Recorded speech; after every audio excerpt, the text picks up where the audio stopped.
ఇకటు ప్రయాగ్రాజ్కు జనం పోటెత్తుతున్నారు. దేశ విదేశాల నుంచి భక్తులు తరలి వస్తున్నారు. పుణ్య స్నానాలు ఆచరిస్తున్నారు.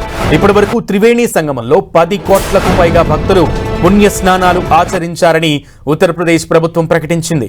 గురువారం మధ్యాహ్నం 12 గంటల వరకు జరిగిన పుణ్య స్నానాలపై ప్రభుత్వం ఓ ప్రకటన విడుదల చేసింది.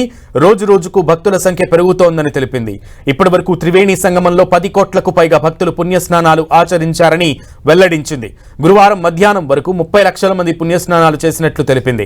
మకర సంక్రాంతి రోజు దాదాపు 3.5 కోట్ల మంది త్రివేణి సంగమంలో స్నానాలు ఆచరించారు.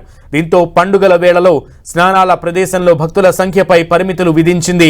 మిగిలిన రోజుల్లో ఎలాంటి ఆంక్షలు అమలులో ఉండవు. అయితే ఈసారి కుంభమేళాకు 45 కోట్ల మందికి పైగా భక్తులు వస్తారని ప్రభుత్వం అంచనా వేసింది. జనవరి 13న మొదలైన కుంభమేళా ఫిబ్రవరి 26 వరకు మొత్తంగా 45 రోజుల పాటు జరగనుంది. విదేశాల నుంచి కూడా భక్తులు అధిక సంఖ్యలో తరలి వస్తున్నారు. ఈ కార్యక్రమం 12 లక్షల తాత్కాలిక ఉద్యోగాలు సృష్టించింది.